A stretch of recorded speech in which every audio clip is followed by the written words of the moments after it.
برائے مہربانی وضاحت کریں۔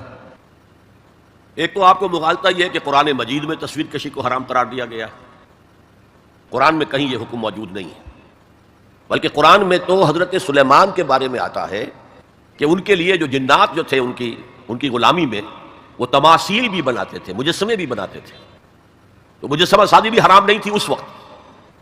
اصل میں یہ حدیث نبوی ہے صلی اللہ علیہ وسلم کہ تصویر بنانا اور مجسمہ بنانا جاندار چیز کا وہ حرام ہے۔ اس وقت تک کیمرہ ایجاد نہیں ہوا تھا، بلکہ ہاتھ سے تصویر بنتی تھی، جاندار کی تصویر بن رہی ہے تو ہاتھ سے، مجسمہ بن رہا ہے تو ہاتھ سے، تو اس کے تو حرمت پر پوری امت متفق ہے۔ لیکن جب کیمرہ ایجاد ہو گیا تو ایک نئی چیز آ گئی نا، اس میں اختلاف ہو گیا۔ جیسے شاید آپ کے علم میں ہو، لاؤڈ سپیکر پر ہمارے بڑے بڑے علماء کا فتویٰ تھا اذان حرام ہے، خطبہ حرام ہے، اور فتویٰ کس کا؟ مولانا اشرف علی تھانوی رحمۃ اللہ علیہ کا۔ ایک نئی چیز آئی تھی، اس کے بارے میں ان کی رائے ہوئی، لیکن آج آپ کو معلوم ہے کون سی تھانوی مسجد ہے کہ جس میں اذان جو ہے لاؤڈ سپیکر پر نہیں ہوتی اور خطبہ جو ہے وہ لاؤڈ سپیکر پر نہیں ہوتا۔ تو نئی چیز کے آنے پر جو ہے یقیناً اختلاف رائے کے پیدا ہونے کا امکان ہے۔ عالم عرب کے تمام علماء کا تقریباً اس پر اتفاق ہوا کہ چونکہ اس میں ہاتھ کا کوئی عمل نہیں ہے، یہ عکس ہے، یہ جائز ہے، علی الاطلاق جائز۔ اس سلسلے میں آپ کو ایک لطیفہ بھی سنا دیتا ہوں۔ پاکستان میں ایک علماء کی کانفرنس بھی ضیاء الحق صاحب نے کروائی تھی، پوری دنیا سے علماء آئے تھے، کراچی میں کانفرنس تھی۔ عبد الفتاح ابو غدہ رحمۃ اللہ علیہ بہت بڑے حنفی عالم تھے، عالم عرب کے حنفی عالم بہت بڑے، عبد الفتاح ابو غدہ۔ اور یہ اصل میں جو عثمانی حکومت تھی ترکوں کی خلافت والی، اس کے میں جو شیخ الاسلام تھے ان کے شاگرد رشید تھے، تو وہ ان سے ملنے کے لیے مولانا محمد یوسف بن نوری رحمۃ اللہ علیہ وہ گئے، تو ساتھ ہی دعوت دے آئے۔ وہ تو ہوٹل میں جا کر ملے، ساتھ ہی کہا کہ ہمارا دارالعلوم ہے، وہ بھی آپ ذرا وزٹ کر دیجیے، دیکھ لیجیے۔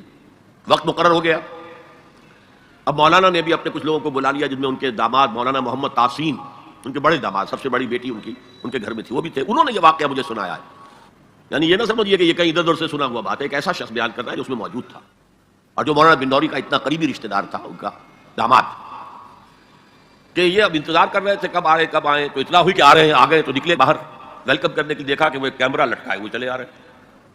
اب یہ انہوں نے محسوس کیا یہ اتنا بڑا عالم دین اور یہ کیمرہ، جیسے عام جو ہے لوگ لڑکے بالے لیے پھرتے ہیں کیمرہ، تو وہ اس طریقے سے وہ کیمرہ لیے پھرے، لیکن کیا کہیں، مہمان ہیں، کچھ کہہ نہیں سکتے۔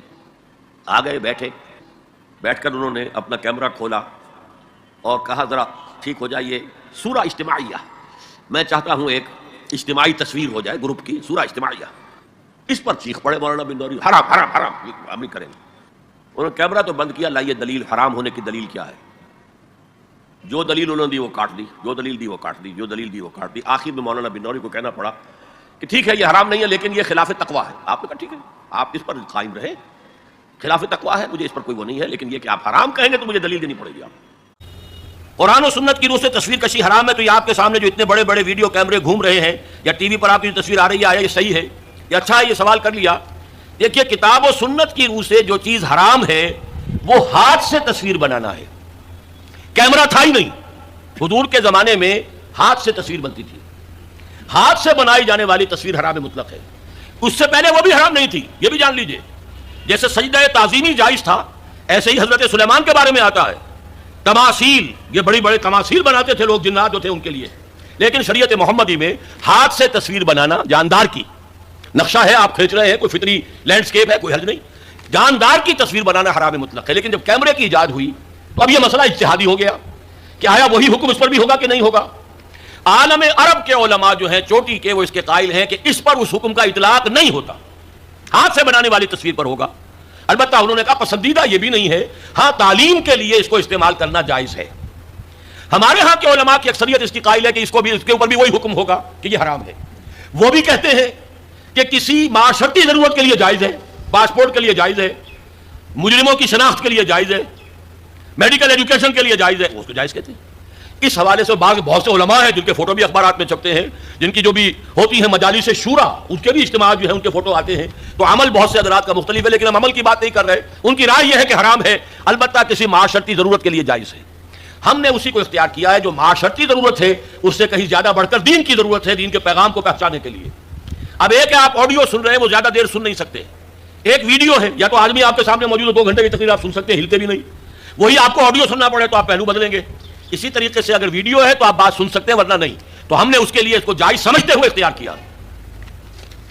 اور یہاں بھی بتا دوں, جو سلطنت عثمانیہ خلافت عثمانی کے آخری شیخ الاسلام تھے علامہ کوثری رحمۃ اللہ علیہ, ان کے شاگرد رشید عبد الفتاح ابو غدہ, یہ اس وقت فقہ حنفی کے عالم عرب میں سب سے بڑے ماہر ہیں. ان کے نزدیک بھی جائز ہے, ان سے میری ملاقات ہوئی ہے, ان کی رائے میں آڈیو پر لے کر آیا ہوں, بلکہ اب یہ وقت زیادہ صرف ہو رہا ہے. وہ تو یہاں پر جب آئے تھے ضیاء الحق کے زمانے میں ایک علماء کی انٹرنیشنل کانفرنس ہوئی تھی. ایک علماء جو ہوتے تھے کنونشن اسلام آباد میں تو مقامی علماء کے ہوتے تھے, ایک انٹرنیشنل, اس میں وہ بھی آئے تھے. تو مولانا سید محمد یوسف بن نوری رحمۃ اللہ علیہ ان کے مقام و مرتبے سے واقف تھے, فقہ حنفی کے عالم عرب کے چوٹی کے جو ہیں وہ استاد ہیں. ملنے گئے ہوٹل میں, تو ظاہر بات ہے کہ جب وہ گئے تھے تو انہوں نے کہا میں بھی آؤں گا. آپ کیا یہ دعوت دے کر گئے کہ آئیے ہمارا دارالعلوم دیکھیے. وہ آئے, انہوں نے اپنے داماد کو مولانا محمد تحسین صاحب کو بھی بلا لیا, وہ ابھی زندہ ہیں, ان سے اس واقعے کی توثیق کرائی جا سکتی ہے. انہوں نے یہ واقعہ مجھے بتایا کہ جب وہ میں بھی تھا وہاں بیٹھے انتظار کر رہے تھے, جب بتایا گیا کہ آ گئے ہیں علامہ کوثری صاحب, وہ علامہ عبد الفتاح ابو غدہ, تو ہم سب اٹھ کر باہر نکلے, دیکھا ان کی گردن میں کیمرہ لٹک رہا ہے. اب ہم بڑے پریشان, یہ کیا ہے, ہم تو سمجھتے ہیں حرام, اور یہاں پہ کیمرہ لے کر عالم دین جو ہے اتنا بڑا مفتی آیا ہے. خیر خاموش رہے.